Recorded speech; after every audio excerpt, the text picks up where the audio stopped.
I pledge allegiance to the flag of the United States of America and to the republic for which it stands, one nation, under God, indivisible, with liberty and justice for all. Let us pray. Most gracious and heavenly Father, we thank you for the many blessings of this day. And we ask, Lord, now that you be with us as we proceed with the business for the town of Clayton. For it's in your great name we pray. Amen.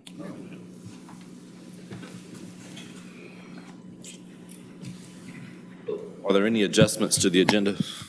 One adjustment, Mayor. We would add an item to go into closed session pursuant to 143-318, 11A6 to discuss personnel.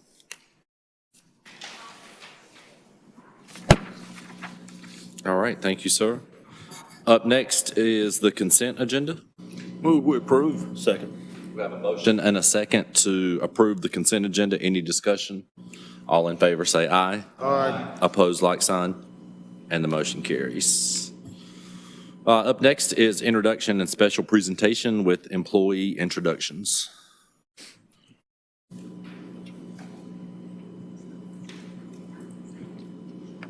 Good evening. I'm James Blalock. I'm a utility maintenance supervisor with the Water and Sewer Preventative Maintenance Division. I'm here tonight to introduce a young man who's just now come to the town of Clayton. He graduated from Smithfield-Selma High School in 2012. He's looking to start a career in the water and sewer industry. Without further ado, Mr. Christian Holder. Hello. Thank you, everybody. Triple S. Yes, sir. In Comic Country. Yes, sir. We're glad to have you. Welcome. Thank you. It's a pleasure. Thank you, James. I think JD is not here, correct? Right now, he's kind of stuck in traffic. Our next item, so we're going to jump over to new business, and then we'll come back up to old. So the next order of business is new business with the Fire Department Safer Grant. Chief Barbee. Good evening, Mayor, members of the council. A little over a month ago, we received award notification from FEMA that we have been awarded a Safer Grant for 15 firefighters. So at this time, we're asking for your approval or review of the grant. I have in the packet the award letter and also support from advisory board members. We did ask for an extension that allowed us 30 days to bring it before the council, and you have until the next meeting for us to provide you additional information if you need it to make a decision. Gotcha. Excuse me, any questions or comments for the chief? Make a motion to approve. Second. Okay, thank you, Chief. We have a motion and a second to approve the Safer Grant. Is there any further discussion? All in favor say aye. Aye. Opposed, like sign. Motion carries. Well, that went a lot faster than I thought it was going to, Chief. So J.D. Solomon is still stuck in traffic. Nonetheless, we'll move on to staff reports, beginning with the town manager. I'd have no further report. All right, that's quick too. Okay, town attorney. Oh, she's not here. That's quick too. Town clerk, how are you this evening? I'm well, thank you. Awesome. I'm doing great. I hope you had a nice weekend. Nice. But I have no reports. No reports. Thank you, ma'am. All right, other staff. God. Scott, I know there's somebody out there to take up our time. you know what this means, right?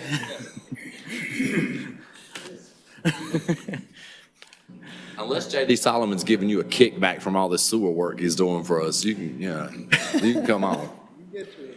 Good evening. Good evening.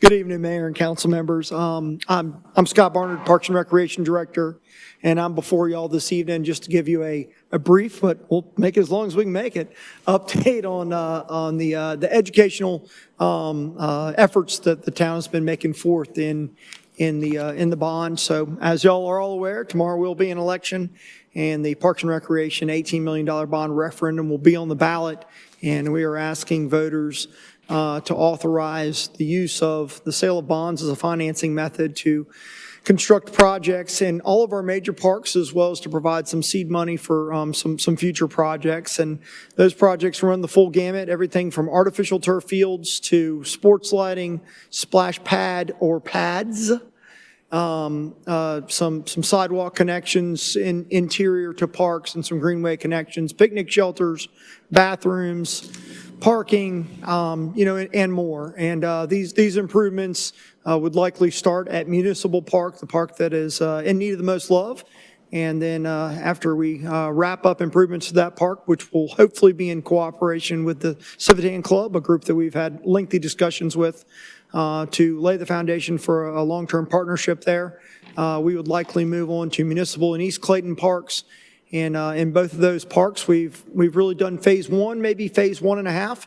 And it's our goal to complete those parks, to really build those parks out. Everything from completing parking lots to adding picnic shelters, expanding playgrounds, and even the conversion of some of the natural turf into artificial turf due to the added benefit it'll give us as far as programmable space, and then the sports lighting, which even magnifies the opportunity the artificial turf provides. That said, we feel like we've left no stone unturned. There have been 7 different videos that have been put out artfully by Stacy. I'd point to her, but got elusive on me. Stacy and Nader and Amy from the Parks and Recreation team have done a great job of putting out those educational videos, and they've really. Thank you. All right. That's all I have. I don't even want to know who brought this, but just make sure I don't find out. Thank you. I'm excited about the bond. I think we've done a great job with social media, and the videos have been exceptional. I have had probably 12 emails about people who have questions and concerns. The majority of those 12 were all about why don't we get to vote for the bond? And, being able to go through the process to explain that, it's created by the taxes from people within the city limits. And that's that kind of thing. But they're really super excited. And one of the main reasons, obviously, that they moved to Clayton was because we had such a great quality of life and programming for kids and adults as well. And you can't tell what's going to happen on Election Day. I've had not one person say anything bad about the bonds. They're all in favor of it. They're all excited about it, as I am. There'll probably be more signs that say vote for the bond at polling places than there are candidate signs. Yes, it should be. Thought today there weren't. There you go. Thank you, Scott. Thank you. Appreciate it. All right, now we're going to move back up under. What? I was just introduced. Oh, are you on here? Take your time. Oh, I don't have you on here.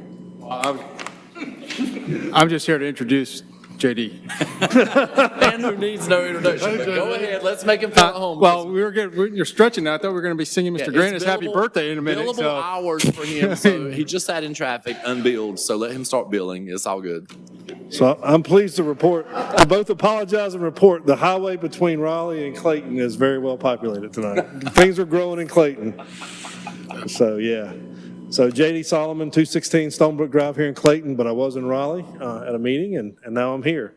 So I think I've been asked to give you an update of what you're going to be seeing on November 18th, which will be the final recommendation. But I wanted to give a little bit of background tonight for what we've been doing and what you're going to see on the 18th, and a little bit about how we will present that final recommendation to you guys on the new wastewater plant. So any questions out of the gate? I'd like to ask that before I get rolling. Everybody good? Okay. So we've actually looked at 3 different business cases, and I'm going to talk about those. Those will have a financial criteria. They will also have a non-financial or a non-monetized criteria. And then I'll talk a little bit about, again, how we're going to present that recommendation for you and those considerations. Did you get it working, Stacy? I think so. Oh, you went to the end. Nope. Sorry. Okay. Okay? Okay. You're great. Thank you. Okay. So number 1, which is the real answer to the question, is what kind of facility and how large will it be? So that's the first business case we'll have. The second question everybody's going to ask is, what do we do with the current plant? Can we get anything out of it? How long can we get it out of it? And what will we do with the current plant? And then finally, there are several paths for funding. In the third business case, we'll talk about what are the different funding paths we can choose. It's not as straightforward as just going to the bank, 3 banks and getting money. Each of these paths have different requirements, environmental and regulatory. And so any of the 3 could slow down the process, which time is of importance in this project right now. 2 and 3 are subsets of obviously the larger question of how to build the facility. I mentioned earlier, but we will talk about financial and non-financial. There'll be things like the quality of life, the quality of growth in the community. Will one of these options favor another one? Regulatory compliance or enhancement of the environment will be one. I'll talk about these in a little bit. And even that responsible growth issue. You know, how much is enough to have in the extra to have in the tank? But if you have too much in the tank, then the regulators are going to tell you you're trying to overbuild and increase sprawl and those type of things. So which of these alternatives look the right from some of those perspectives? And I will say that although we'll talk about the business case and look a lot at the money and the values here, timing is going to also be a major consideration based on how the community is growing, including both residential and non-residential growth. So timing will probably be as big of importance as the financials will be. So I'll go back to decision quality and the quality you guys have got to make, which in the end, you know, if we don't allocate resources, which is what I do, I'm not allocating them, you guys are allocating them. I'm kind of your advisor, or I'm helping you decide an intended course of action. You guys are going to have to sign on the bottom line and commit the town to the money. And so usually as we help you make these kind of decisions and make these recommendations for you, part of the business case goes back to that bottom left. Have we got the problem framed right? Have we been broad enough and creative enough in all the options we may have looked at and chosen? Have we considered all the things that are at the edge of the box, not just in the middle? Are they creative and doable? And you will see some of the options we've considered to be broad enough. We've got a couple on the extremes that say they're not even doable now that we've looked at them harder. So those are important to know. Then what's your data and information? As we've talked about previously, we've tried to rely on the information you've gathered so far. The business cases we're doing are based on what you've got that we've worked on with you, that others have worked on with you in the past.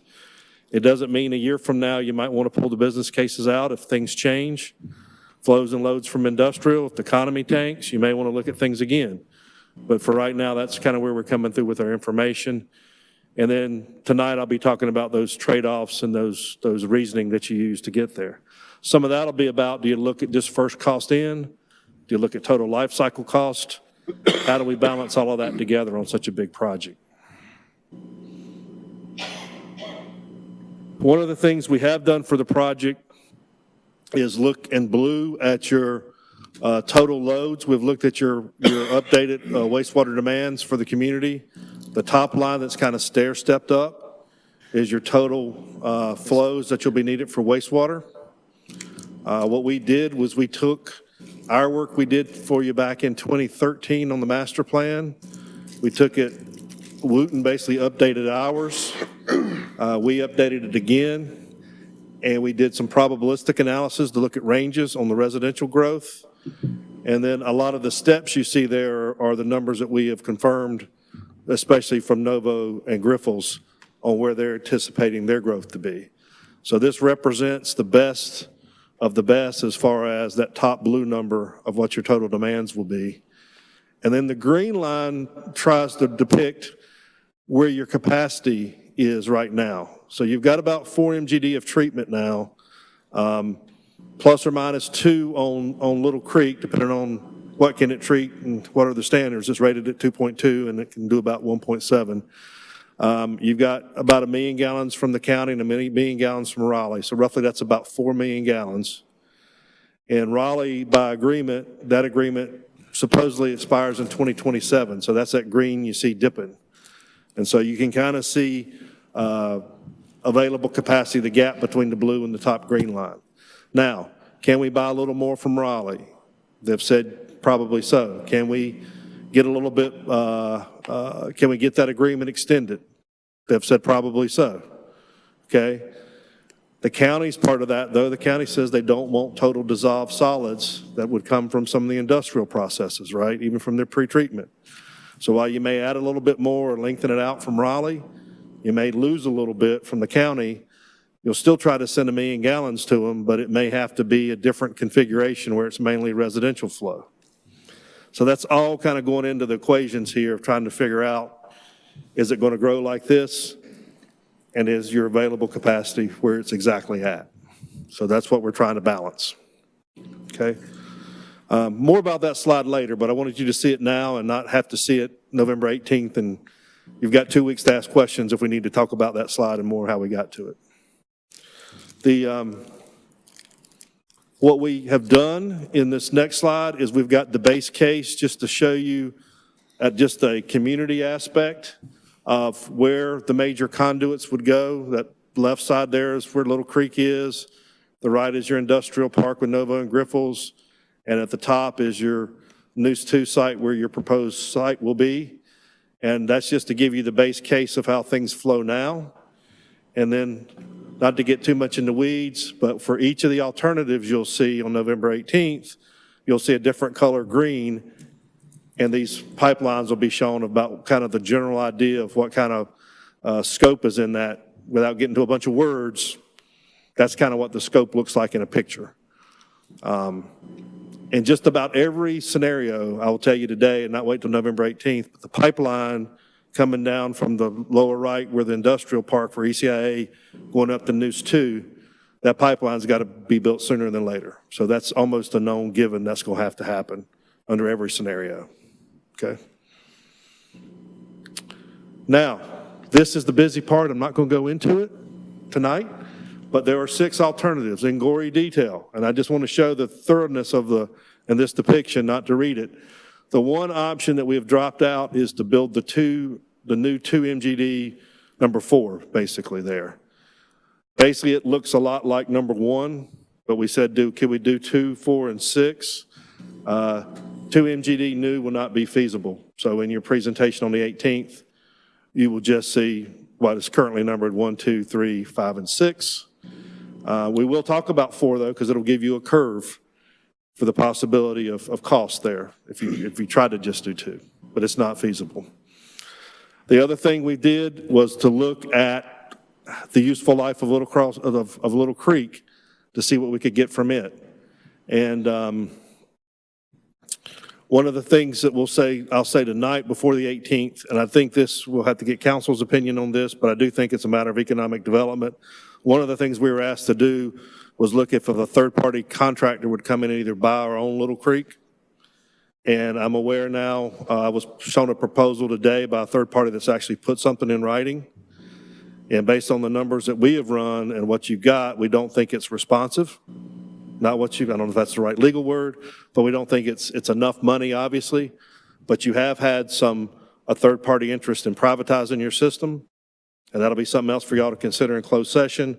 But we do have some numbers which we would like to keep in closed session that we've not finished, but give you some numbers to support that decision in whichever way you go. So Little Creek will probably have 4 alternatives to it, which would be abandon it altogether, which honestly is not feasible, but we just want it. One of you may have said, why don't we just tear it down and not do anything? We're going to have to come back with a pump station there and pump it to Neuse 2. So that's your alternative 2 there, okay? So those are kind of the alternatives. I'm not going to make sausage at the next meeting. I'm going to have all this done in a summary report, and you'll get the one recommendation in each of these categories that'll make the most sense to you, okay? And then we can dive deeper as y'all think we need to. So let's talk about funding. This is the 3rd business case analysis. We could go all revenue bonds, but we've kind of been general obligation bonds. We're kind of been put off the table, and we would go revenue bonds based on preliminary ways we would go. We could do revenue bonds plus state revolving fund money, which is your federal SRF money that you hear so much about administered by the state. There's a $100 million cap on that money. That was a state board I used to serve on for 5 years, so I know a lot about that board, and one of our team members used to be staff on that board. And so we know a lot of the ins and outs about how SRF works. You've already put in an application. You will probably get that money in 3 waves or 4 waves, not one big number. And so it'll happen over probably a year and a half or 2 years.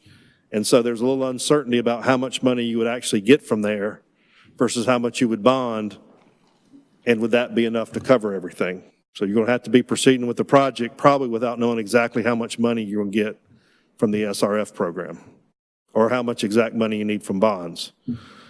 There's a third program, the state WIFIA, the federal WIFIA program. It's fairly new, first came out in 2017. I think I may have said our firm has won a number of those grants. They take a long time to do, right? You may be 2 years before you see the money. They have a different environmental process, which could lengthen the timeline.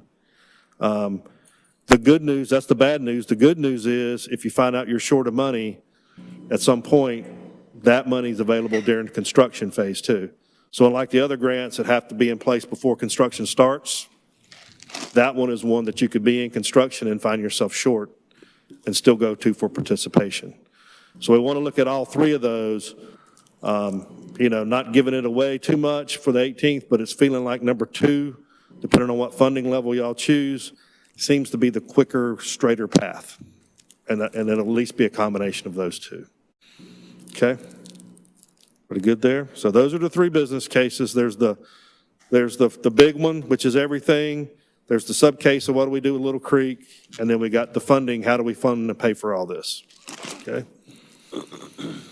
So financial analysis we'll talk about, and we'll probably talk about the top 2 is really the top 2 we'll talk about.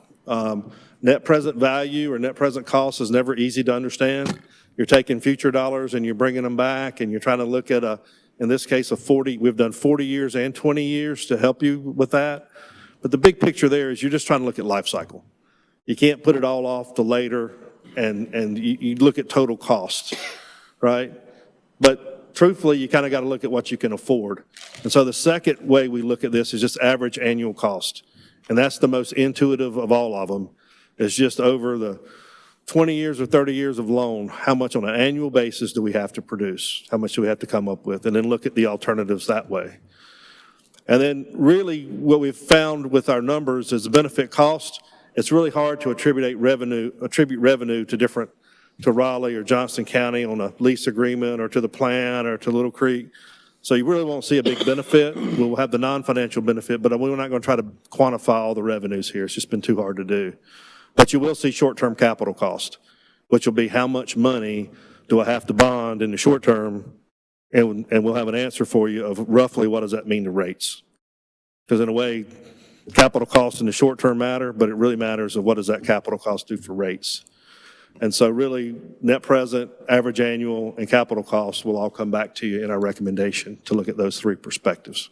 Again, one recommendation, but it's going to be based on a combination of those things. Okay.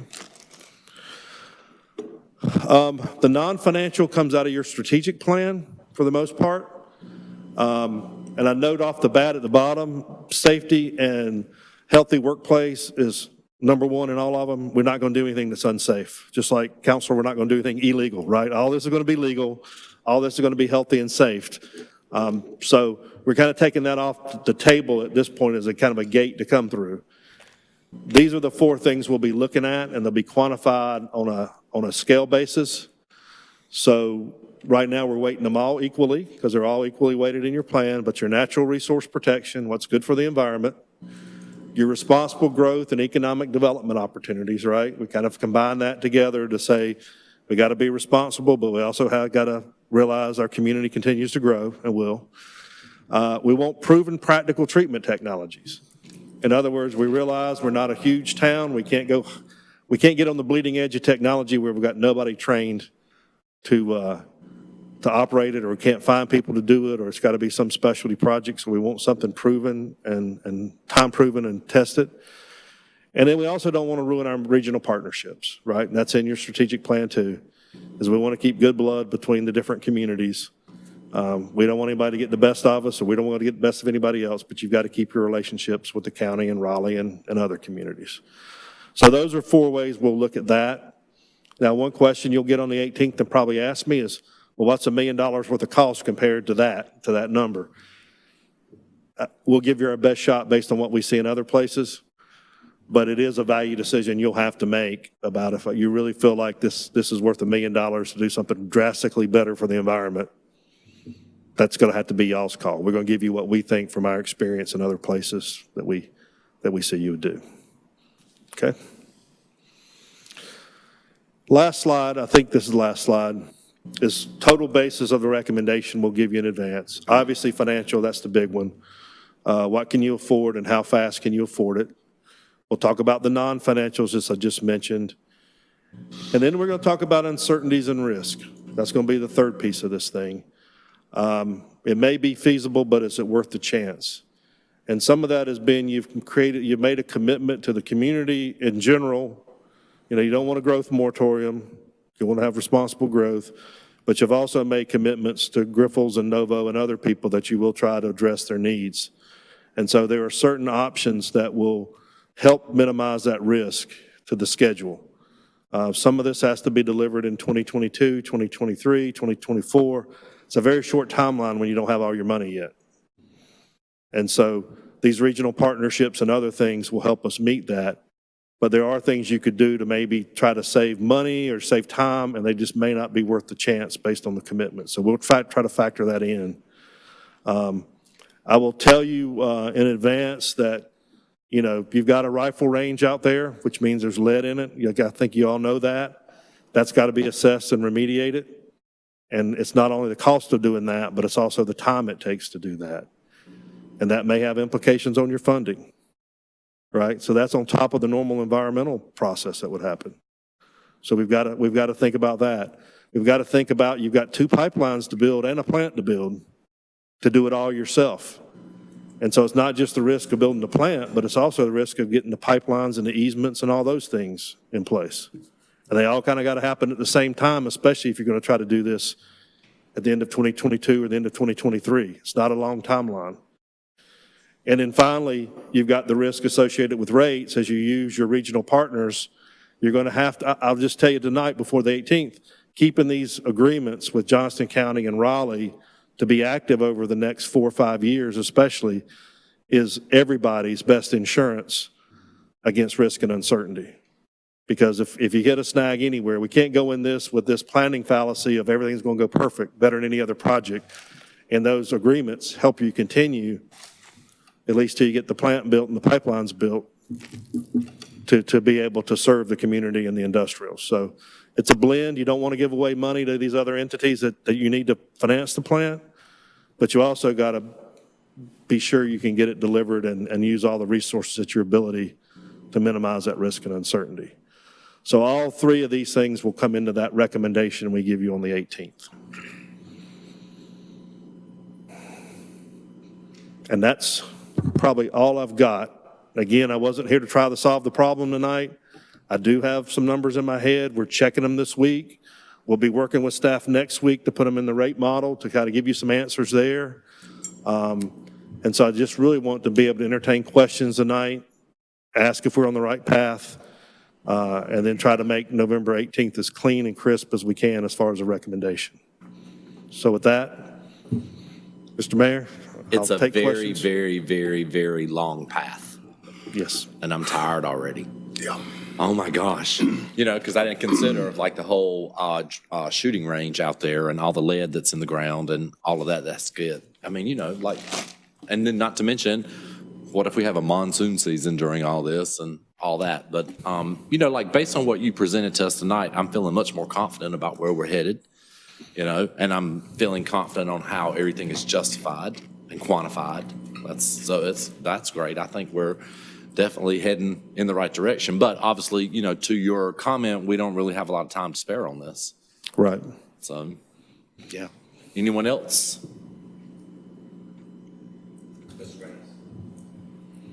Thank you, JD, for that. It was very informative. And I know that I'm going to have a myriad of questions probably on the 18th, but I'll try to temper that tonight. Okay.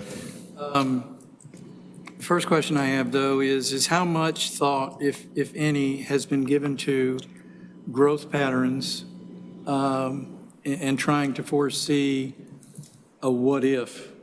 And the reason I bring that up is most I think most of the concentration has been north of 70 and a little further east for the most part.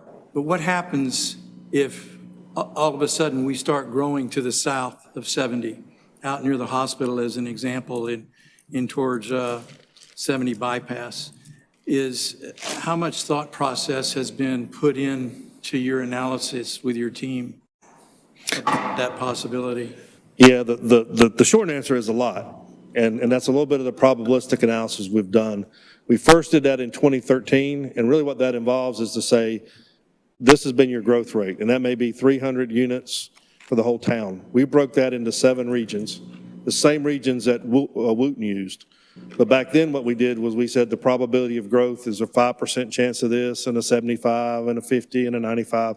So we've got a distribution based on the past or what we've kind of put together, and we ran the model. We ran those 7 districts with different things, and we ran it like 1,000 times, right? So we scenario-based, and we took the probabilistic average, and what you see on this chart is really your 50, I won't go back through all that right now, but it's your 50-50, right? And that equates out to somewhere between 280 and 310 units. So if you look at that line we do on residential growth, it's right around 300. Now, the question you may ask is, well, could it go up to 400 or 500? We do have scenarios that say what would make it go to 400 or 500 and where it would probably go to 400 or 500. So we've tried to do the best of that, and then what we've done in the residential is take that 50 or 55 percentile and use it, which is kind of a best case, looking at all those regions and all the stuff. On the industrial side, we've just had to go to Grifols and Novo, especially those 2 big ones, and get them to confirm their point estimate, and that's what we're living with. And so will they fluctuate? Yes, but I have no way to put a probability or how to bet on that. But I think we've got enough information that we've tried to put in the model on the residential growth of the community, residential and commercial, light commercial. So we've tried and we've put a lot of thought into it. This might be a little difficult to answer at this stage, but what would be the expected life cycle of this new facility? It's a good question. Normally what we see is about, 80 years is what we've put on the pipes, right? We often get more than 80 years out of pipes, but PVC pipes will get about 80 years out of those transmission pipelines for reliability and compliance. On the concrete and most of the structures with this type of approach, the concrete especially about 100 years for that. The mechanical and electrical equipment will be somewhere between 5 and 15. And just like your TVs and your cell phones, some of that equipment's getting cheaper, but it's also going obsolete pretty fast. We're finding PLC control panels that used to last 15 or 20 years. At 5 to 8 years, the manufacturers say we won't support them, we're not making them anymore, and so you either got to buy them off eBay or something. What we've used for your R&R replacement of your plant is an average of 50 years, so about 2% a year that you'll have to rock back in the plant. And again, for mechanical and electrical, that may not be aggressive enough, but on the average it will be, and we've put that in the model as not just your borrowing, but you've got to also put that much capital investment on an annual basis. And so you won't fund it every year, but you may fund it on a 5-year project, 10% of the plant. So long question, 100 years on, about 50 years for the plant as a whole in the model, 100 years for the concrete, 80 for the pipes. And I would assume that there's going to be varying risks depending upon which option we take. Would there be common risk that we should expect regardless of which option we pick? Yes, and it'll be the basics. I mean, I don't want to lead into that question. You going to ask me what that is? Yes. Yes, there's common risk, and it's going to be some of the things I just talked about. It's going to be the rifle range. It's going to be the permitting. It's going to be the community support, right? I've already worked with Stacy. Where did she go? But we did some frequently asked questions and talking points, but getting out with the community to make sure they understand. If the community comes to you guys and bogs us down, it could cost us months to try to unwind it. So we'll build a risk register of those kind of things. And then there's also the construction risk. And to be honest, you guys know it, but the tighter your schedule gets, the more your risk of a contractor holding you hostage. Not literally, but figuratively, they'll know you're desperate. So there is a risk of trying to cram too much in the bag too fast. And so we need to think about that a little bit. So, but we'll try to identify all those for you with the recommendations, and they'll be common to, some will be common to all. Okay. The last question I have is how much, if at all, has partnering with other municipalities played into these options? Huge, I would say, especially the timing piece. I think that the consensus probably is with our team and looking at the numbers is you really don't want to give away any more revenue than you can, because you've got to build a pretty sizable plant, pretty big capital project, and build those lines. You need revenue as much as you can. But if you cut your nose off to spite your face when you get rid of those relationships, because they are really your backup, and they're really a powerful tool still in the short term. So we'll have some recommendations for you. Some may even be a little offline, kind of from that, how do we play the game, with the building and whatnot. But I think you've got to keep those partnerships strong and those agreements in place and aggressive, because you're going to need them you'll need them in terms of risk and uncertainty to help you through that. And are you looking at any potential for maybe new partnerships at all? No, you've got the two most viable right now with Johnston County and Raleigh. And I guess that was one of the questions we could have in the frame. We haven't looked at somewhere like Fuquay or Rocky Mount or pumping it to Cary or something. Well, it's actually, I'm kind of going the other way. Instead of pumping out, I'm thinking about the opportunity of maybe having someone partner with us and giving their flow to us. We don't have that identified yet. I think there could be, if they have enough money, they could bring you money. The key that'll be is you've got the guaranteed flow now on paper from Novo and Griffles and your own growth. So the flow is not the question. It's who can write the check for you up front. And there may be some partnerships you may have, but when I think about, out loud, a Wilson's Mills or an Archer's Lodge or I don't know who, Garner's part of Raleigh. Could they bring you the check up front? And I don't think so, but that's a boundary condition. If you guys want us to open that up a little bit more, we will. But it really is, you know what flows you need. You don't need more flow and not any more money up front. You need some money up front. That's what you need. So Agreed. So we've thought about it, and that's where we're at. Okay. That's all I had, Mayor. Awesome. Anyone else? JD, thank you so much. Thank y'all very much. Look forward to having Sorry you I was back on late the too. 18th. Thank you. That's quite all right. We understand. All right. I'll now open the floor for informal discussion or public comment. Anyone wish to speak, please step forward and state your name for the record.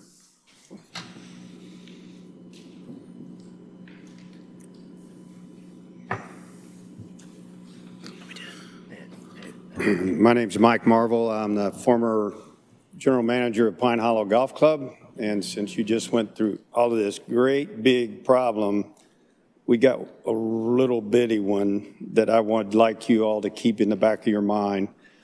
Once the effluent that we are getting from the town is turned off, that's a critical situation for our golf course. Pine Hollow has always tried to be a good partner with the town, with the schools, the things we try to be a good person in the community, and I think we've done that. We understand what you have to do. We know that this is no longer feasible. As a matter of fact, I think we are the only people on the system that is taking any of the effluent.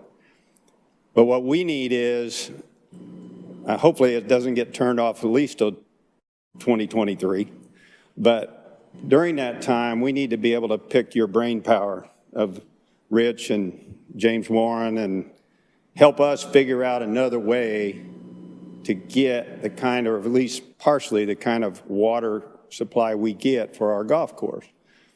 Because I'd sure hate to see things dry up and things go downhill and all of a sudden somebody decides they're going to want to sell the golf course and it becomes houses and condos, and instead of a nice open area of 150 acres that could be lasting for the community. So please just keep us a little bit in the back of your mind that we are directly affected by this. Okay, Thank you. thank you. Anyone else? All right, if not, I'll turn it over to council for comments. All right, being none, then I will entertain a motion to go into closed session. So moved. Second. All in favor, say aye. Aye. Motion